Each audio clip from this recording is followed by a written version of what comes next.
It's the boy, Bubba, let's coming through. Ella, clutch, flawless, can't be touched. It's your boy, Bubba, let's. Yeah, I need that hot take. I need the truth and everything that is not fake. So tell me. Welcome back, guys, to another edition of the Bubba Let's Sports Podcast. That is episode 222. A long period of time in between these episodes, but it's nice to be back, and hopefully we got a lot of things to talk about over the next few days. But I'm sorry. I will say that first and foremost. As of Tuesday, I've quit my job. That was really a burden to my schedule as far as like getting home basically at 12:30 in the morning or 1 a.m. and getting up immediately, go to the gym, and then get ready for work. It just, I tried to do it at first as far as making a podcast in somewhere that's in some time in that schedule, but it was just too much for me to handle. But I have been on my my diet. I have been going to the gym, and I feel a lot better. I'm feeling great right now, even without a job.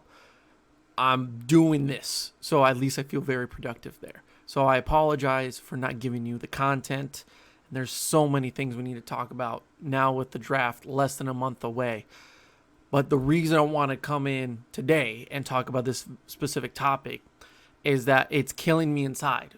I've had no one to talk to about this, but this needs to be said.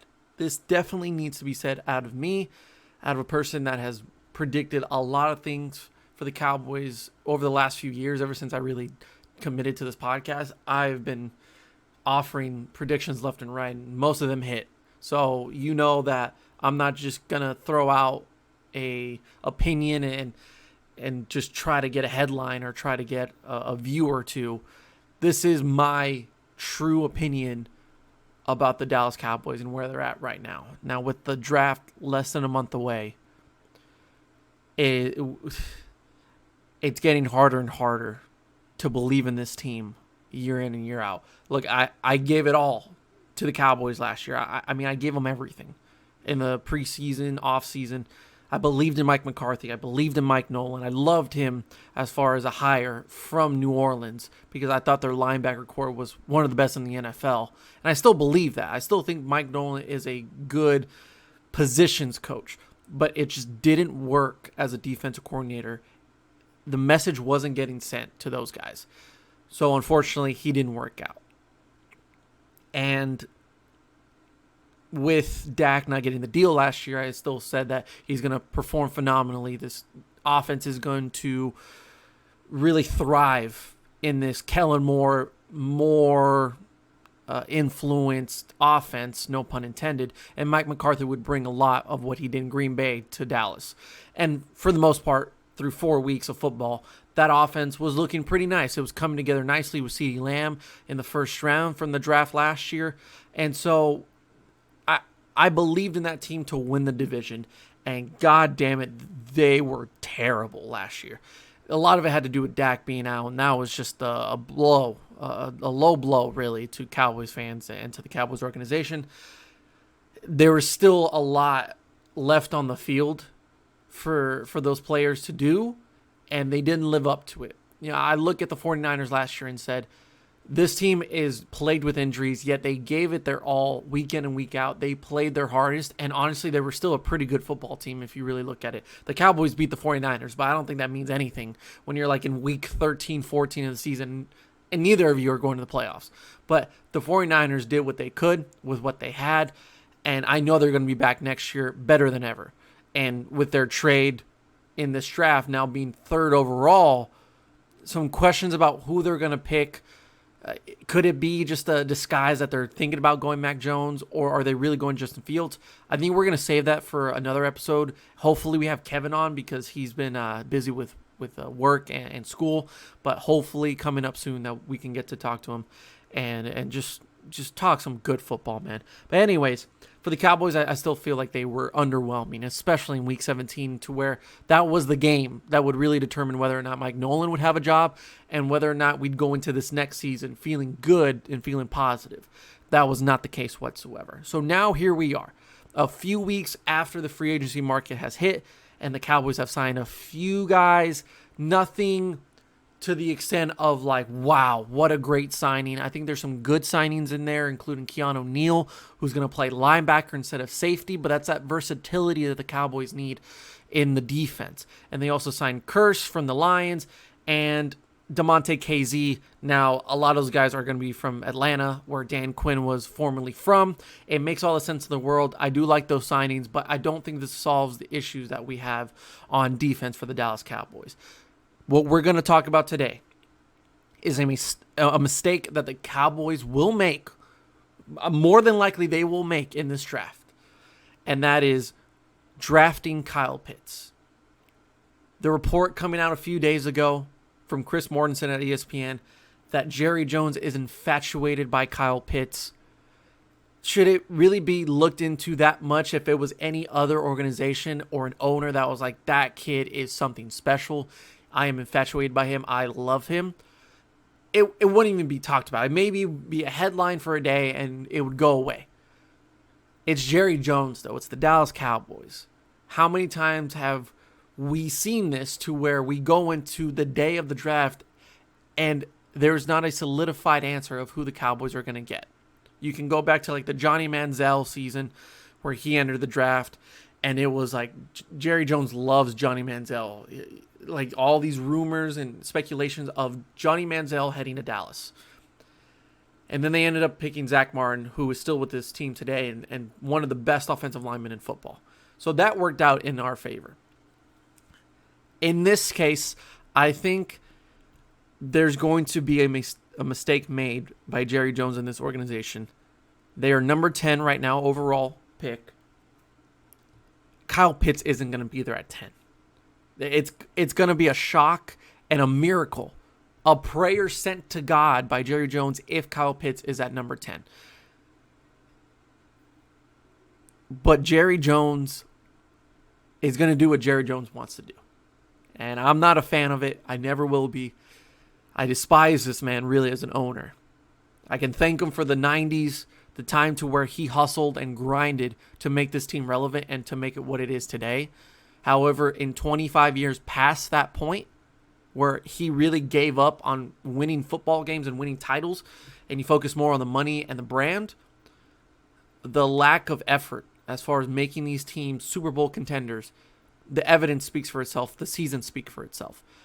And this is another example of how the Cowboys and how Jerry Jones can run this team into the ground. Not to the point of humiliation and, I guess, lack of attention, because there's always going to be attention to this team, good or bad.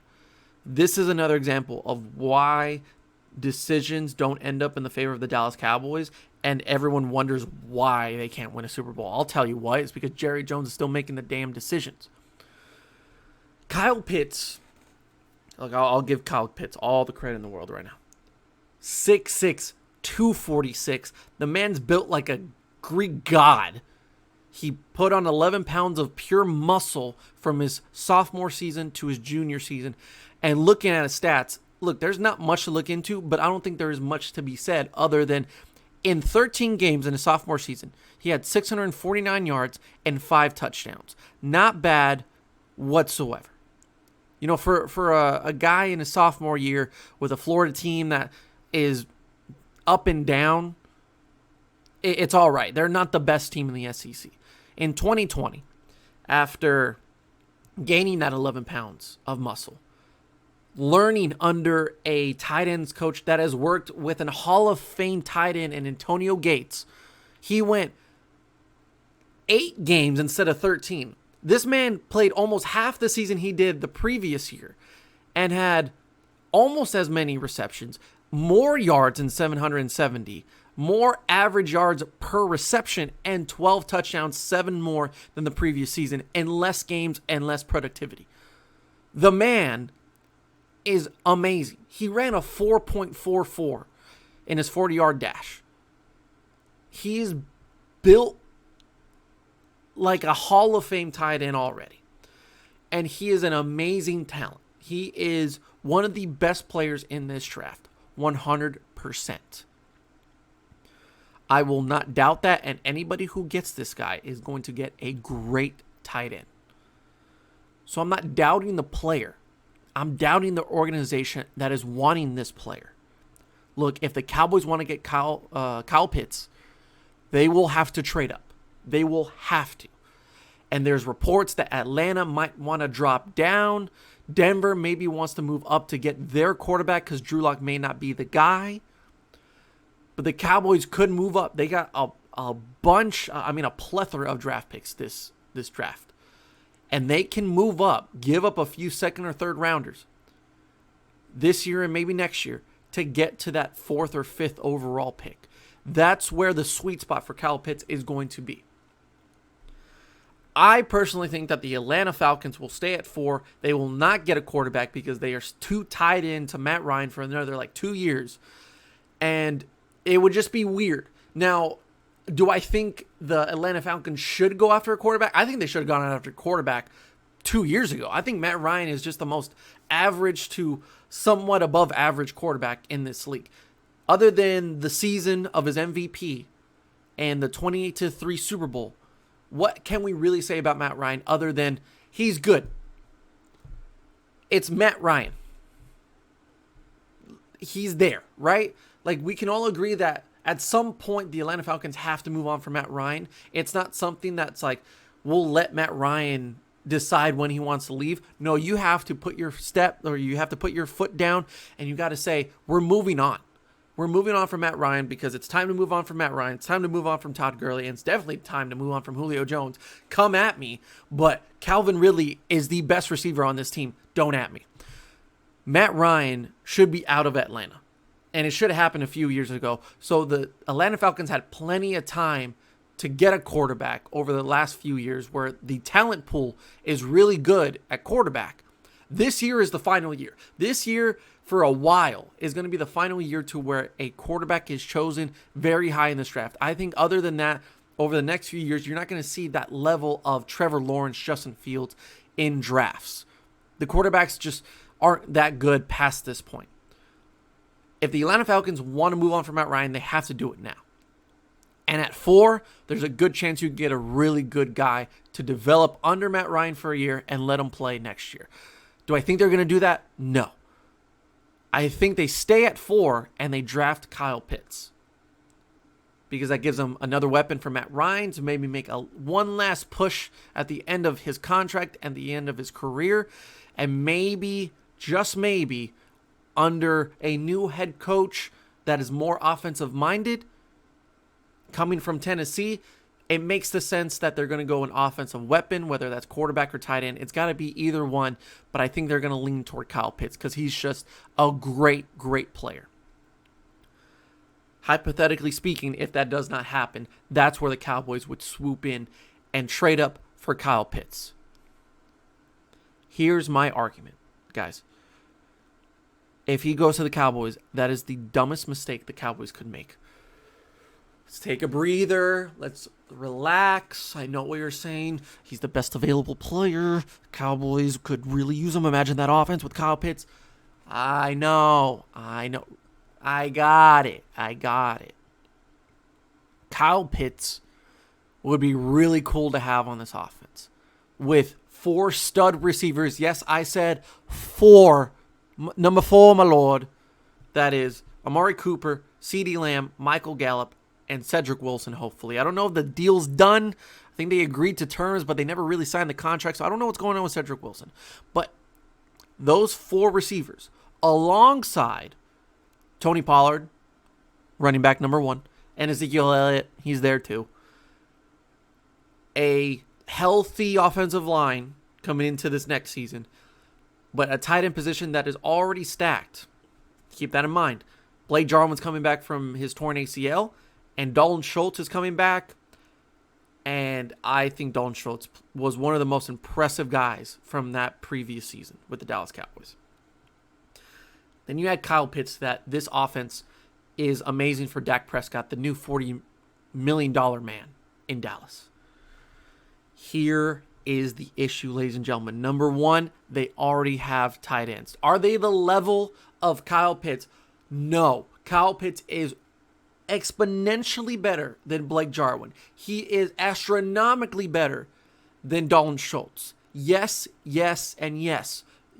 I will not debate that. I will not argue that. But ladies and gentlemen, Blake Jarwin was paid a big contract last season, and then he got injured. He has to earn that contract. He earned it prior, but he's got to live up to that contract now. And I think for a guy that is built like a wide receiver, has the speed of a wide receiver, but the size and strength of a tight end that can hold up, I think he can be another great Jason Witten to this organization. Dalton Schultz is a great number 2 tight end who showed really good signs of improvement last year in the passing game. He's a good run blocker. That's why he was brought to Dallas. He can be just an extra weapon in a 2 tight end set. I would love these two on the field at the same time. Am I giving up multiple draft picks to move up in the draft this year to get a tight end that makes it 3, maybe 4 now because they just signed a tight end? Do you want to make it 4 tight ends? Do you really want to put Blake Jarwin on the shelf and Dalton Schultz, whether you move on from him or not, keep him on the bench? That's just a waste. I think there's plenty of room for growth for Dalton Schultz and a lot to be proven with Blake Jarwin. Kyle Pitts is phenomenal. But do the Cowboys really need another tight end? No. They have plenty of weapons for Dak Prescott. They have a great offensive line that, if it can hold up health-wise, is going to be just fine for this offense. They need defense, guys. They need defense. If we've looked in so many examples of Super Bowl winning teams and non-Super Bowl winning teams over the last few years, it speaks for itself that defense wins championships. I thought this year would be the exception, but guess what? I was wrong. I was wrong again. Mama's wrong again. I praised. I think a lot of people would agree that Green Bay was the best team in the NFC last year. Tampa Bay was not the force to be reckoned with all season long. That was the Green Bay Packers. Why? Because Aaron Rodgers, MVP year, he has Devontae Adams, he has a great offensive line, and he has Aaron Jones alongside A.J. Dillon and Jamal Williams. It was stacked to the brim. And I thought that defense, who was underrated for many seasons, would live up to the hype and hold it down to make it to the Super Bowl and win it. Guess what, ladies and gentlemen? When it came down to the NFC Championship, that offense didn't stack up. The defense gave up so many big plays, and it cost them at the end of the game. Why? Because Tampa Bay was just more of a complete team. They had a great offense that came together and a defense that really stepped up to the plate in those playoffs. Dear God, that defense was amazing to watch, including in the Super Bowl. Think about the Kansas City Chiefs. Kansas City Chiefs 2 years ago when they won, Patrick Mahomes was phenomenal. He had every weapon imaginable. They didn't need a running game. But guess what? I think that it was undervalued. The fact that that secondary in those playoffs, led by Tyrann Mathieu, was one of the key elements to them winning that Super Bowl. They did really well in the secondary. They were good at protection. And their defensive line added a lot of pressure. So they just came together at the right place at the right time, and their offense just put the icing on the cake. Now, don't get me wrong. The offense got them really far, but it came down to that defense in the end to step up and make some big plays. They were down for like the Houston Texans game in the AFC Championship. They were down 24-0 at some point. Guess what? They gave up like one touchdown after that, and it was like a garbage time touchdown. I get it. They gave up 24 in like a quarter. Or no, to the Tennessee Titans. Excuse me. Same thing with the Houston Texans game. Like, they gave up plenty of points in the beginning, and then they shut it down late in that game. Steve Spagnuolo did a really good job to execute the ends of those games. They can score all the points they want, but they still needed stops, and they got that. Tampa Bay Bucks did that last season. Their offense won them plenty of games, And when it came down to it, their defense stepped the hell up. Their secondary was phenomenal. Their linebackers were versatile, and they were athletic as hell. And their defensive line, dear God, you saw it with that offensive line from Kansas City. They could not withstand the pressure of the Tampa Bay Bucks. And guess what? Todd Bowles is just a great defensive coordinator. So defense wins championships, right? Defense wins championships. Who was one of the worst defenses in all of football last year? The Dallas Cowboys. Who put up a season that in franchise history was one of the worst seasons for the Dallas Cowboys? It was the Dallas Cowboys defense last year. They gave up too many passing yards, too many rushing yards. They gave up too many points. They were atrocious last year in every element of their defense. They couldn't get to the quarterback. They couldn't stop the run. Their linebackers couldn't stay healthy. And their quarterbacks, other than Trevon Diggs, really couldn't do much. And they had no safeties. Donovan Wilson was a miracle for this team to show up late in that season and show some promise at that position. But other than that, this defense could not contain anybody. So we go into an offseason to where you know that this was one of the worst seasons in Cowboys history defensively. You're going to get your quarterback, your franchise guy back. You're going to have to pay him, but it is what it is. You got to pay to win. Pay to win. Pay to win. And then you go into the free agency market knowing that you need cornerbacks, safeties, linebackers, and some interior help on that defensive line. What do? You go with some average names that put up some good numbers as far as defensive tackles. I don't blame you there. You don't go after any linebackers. KJ Wright's still on the board, ladies and gentlemen, and that's a shock to me because right now the Cowboys don't have linebackers. They really don't. Francis Bernard is the only guy that I'm really excited for in 2021. Other than that, Jalen Smith doesn't deserve a spot on this roster. Lane Vanders can't stay healthy. Sean Lee should retire, and they let go of some of their other guys. There's no linebackers on this team. Francis Bernard is our only hope if they don't go for KJ Wright or anybody else in this draft. And in their secondary, Trevon Diggs is coming back, but their next best cornerback is going to be Jordan Lewis, which I'm not really confident in. And whether or not Maurice Kennedy's coming back after opting out last season, who knows what this secondary is going to look like. Anthony Brown is not good enough for me. I think they should have let him go this season, but after next year, they probably will. And safety-wise, look, Donovan Wilson is going to be good. I don't think he's going to be great. Like, he's not going to be top 5 in the league. Do I think KZ is going to be an upgrade from what we've seen over the last few years? Absolutely. Do I 100% believe in that? Like, to where you don't need to go after a safety in this draft. No, you still need a safety. Free safety has got to be the most important thing for the secondary next season. And whether KZ is going to be that guy, who knows? Is Curse going to be the guy? Who knows? But right now, the guys that you got, Keanu Neal, Curse, KZ, they're all right. We'll see what happens because I think we look at last season and we look at those signings of like Dontari Poe, Everson Griffin, HaHa Clint Dix at some point, and we said, wow, the Cowboys are getting some big names. And guess what? Those were all bust. They weren't even on the roster after like week 8. It's just what it is. Like when you go like an average margin, like you're not going for those big name guys in the free agency market and you get a nobody, you're getting the middle of the pack. You wait and wait for a couple days before those big contracts go away, and then you're left with like the guys that like, you can give them contract, but you kind of go cheap with them. What do you expect to happen? You don't expect just Pro Bowlers and all pro players to be there in day 5 of the free agency market. If it happens, great, but more than likely it's not going to happen. And that's what the Cowboys have been doing year in, year out. They've just been going with like patiently, let's get through these big names that are going to get big contracts, and we'll go for guys that, maybe tore an ACL last year and they're not going to get a lot of money. We can get them cheap. Well, you get what you pay for. So don't expect Keanu Neal to be the next great linebacker in Dallas. Don't expect for DeMonte KZ to be a top 5 safety next year, because that shouldn't be the expectation, because it never was the expectation. It's just filling in a hole. But that's where I get back to my point of the Cowboys still need defense. And at number 10, you go Patrick Surtain, team him up again with Trevon Diggs from Alabama. You get that dynamic duo. That's going to be great and very versatile. Or you go with J.C. Horn, who is a stud coming out of South Carolina. You go with defense here. You don't go linebacker. Definitely don't go linebacker. But secondary cornerback position is what you need to do.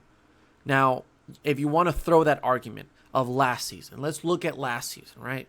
Number 17 overall draft pick, we're thinking Chason. We're thinking K'Lavon Chason from LSU. We're thinking cornerback. We're thinking safety. Grant Delpit, Xavier McKinney. I said go defense. And then when it came down to number 17, who was still there? CeeDee Lamb. Bubba, well, if the best player available is there, wouldn't you want to pick him? At number 10, if Kyle Pitts is there, do you want him? Here's my rebuttal. Last season, they did end up with CeeDee Lamb, who was the best wide receiver in the draft. He is definitely, like, at that point, I will say Justin Jefferson ended up being the best rookie this past season. But at that time, it was Henry Ruggs, CeeDee Lamb. Like, it was in that realm. Jerry Jeudy. CeeDee Lamb came up on top of those three guys. Like, he's the best one. I think Jerry Jeudy's a phenomenal wide receiver. But CeeDee Lamb had a better season last year. He had a better quarterback for some time. So I think the future is bright for CeeDee Lamb, and I'm not discrediting that pick at all. I think CeeDee Lamb was the right choice because Chason has a lot of development still to do, and I think Jacksonville was a good spot for him to land, but it's going to take a few years before Chason really gets it going. Maybe a cornerback, C.J. Henderson, also ended up at Jacksonville, didn't have the best season last year, a lot of injuries too, so the Cowboys lucked out on that. Xavier McKinney, Grant Delpit tore his ACL, so we can't really say what he's going to do. And Xavier McKinney had some injuries in New York. I think he's going to be really good for the Giants this year. So, CeeDee Lamb. Like, CeeDee Lamb was the right pick to do at that point. But guess what? What did that get you? It got you 4 weeks of him and Dak Prescott really getting it going, and then the rest of the season, he had some glimpses of phenomenal catches, including that Minnesota Vikings touchdown. You still had the worst defense in franchise history, really. Like, you still had one of the worst defenses in all of football. So what did CeeDee Lamb do for your defense there? If you're going to go into this season with the same strategy, you're going to go with an unbelievable tight end, unbelievable offensive weapon, and then you're just going to save free agency in your defense by getting some guys that are good, not great. You did the same thing last season. You're going to do the same thing this season. How do you expect the results to be different? That's my argument. So if you do end up getting Kyle Pitts, congratulations. You're going to have a really good offense, but what does that do for your defense?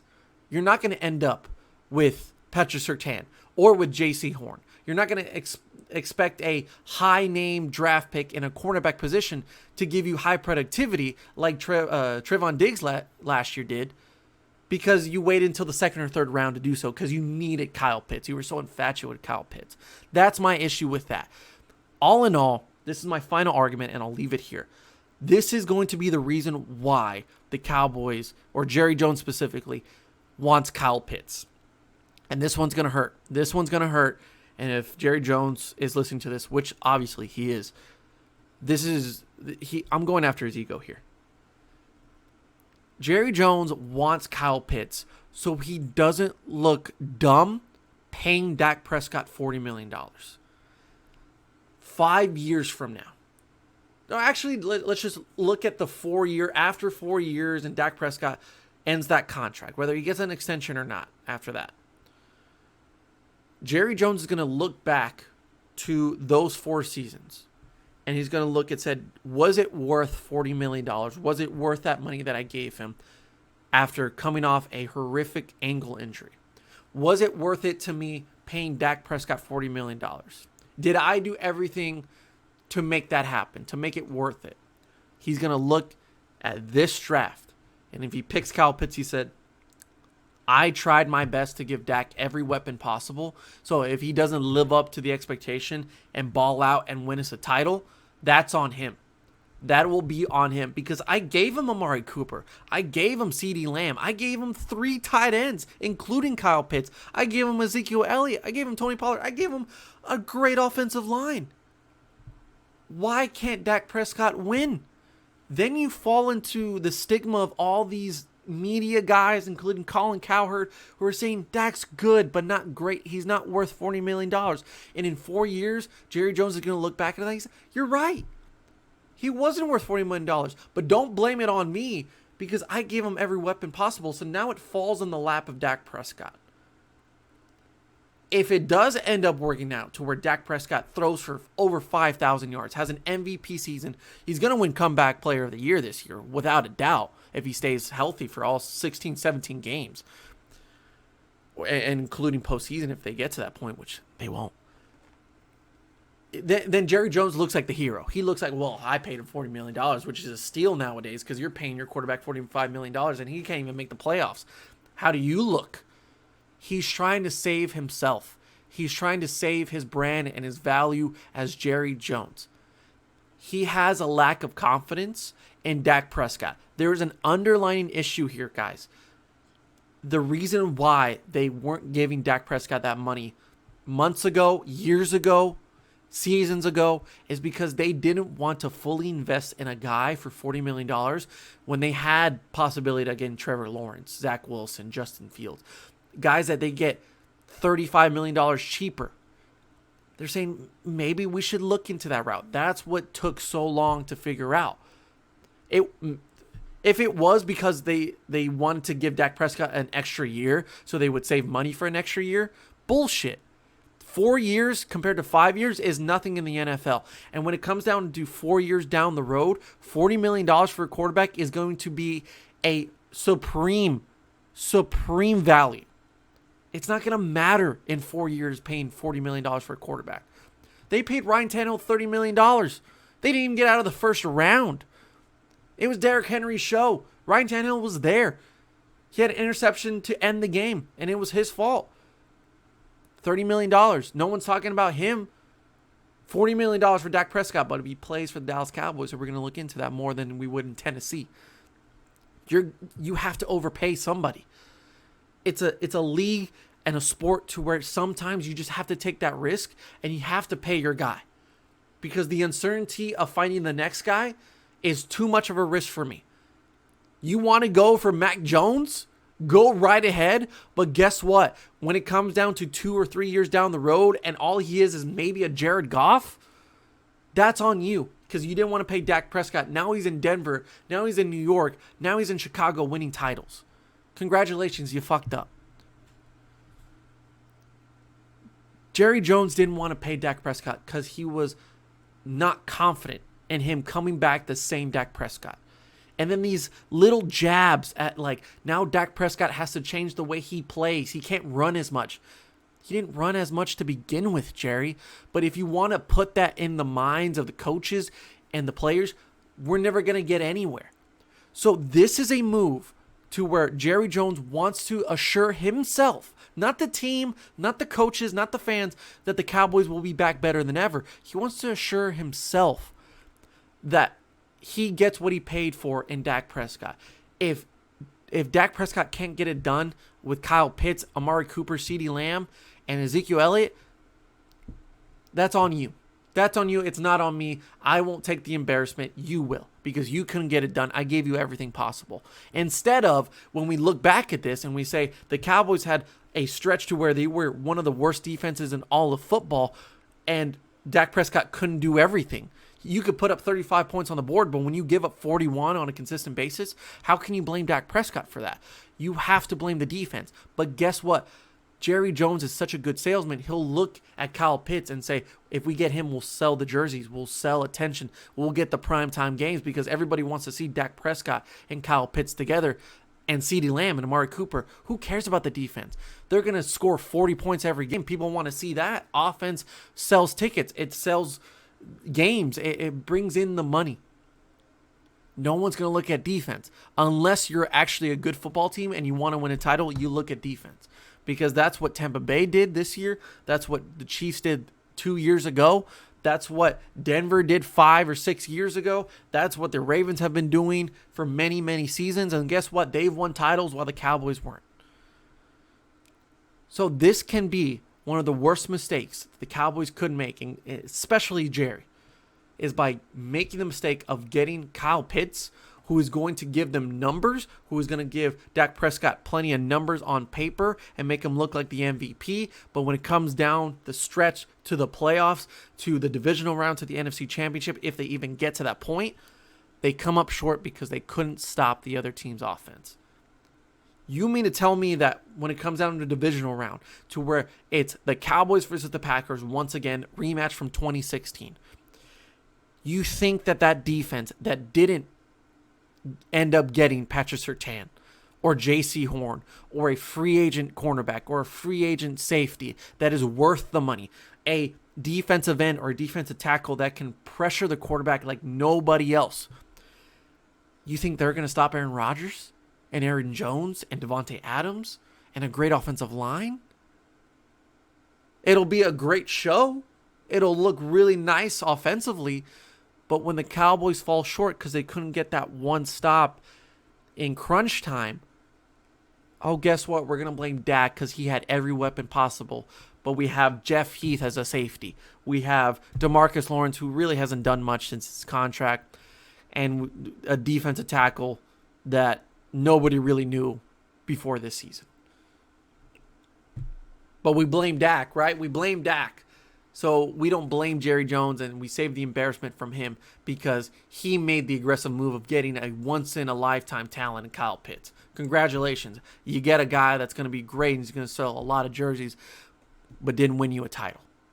Go and waste Dak Prescott's career like you did with Tony Romo. That's all I'm saying, guys. Look, everybody wants Kyle Pitts. Anybody who says differently, even myself, like, I would love Kyle Pitts. Kyle Pitts is just great. He's just a phenomenal player. He's a freak. It's not what the Cowboys need. It's a life lesson, guys. We always want something. But sometimes we just got to go for what we need right now. Think about that for a second. It takes real eyes to realize real lies. Think about that. Guys, it's been a pleasure. 36 straight minutes of me just going in on Jerry Jones. Once again, not the first time, won't be the last time. I hope you enjoyed this episode. 222. We're back. Hopefully. For a long time. I'm here for a long time, not a good time. But if we stay here for a long time, then it'll be a good time. I'm on one. Thank you. Make sure to subscribe. We're at 96 subscribers. We're so close to 100. And that's on me. We would have been at 100 if I would have put up episodes. So I'm making up for it now. Subscribe, follow, go to anchor.fm/BubbleLutz and subscribe for a membership. And we'll see you next time on the Bubble Lutz Sports Podcast. Yeah, hold on. Tell me who's your top 5 quarterbacks right now, dead or alive, huh? And how much do you care about a ring if the best player got carried by the team? Now, would you lose if it been a better draft pick? And do you cuss when your team get their ass kicked? Now, do you keep it classy?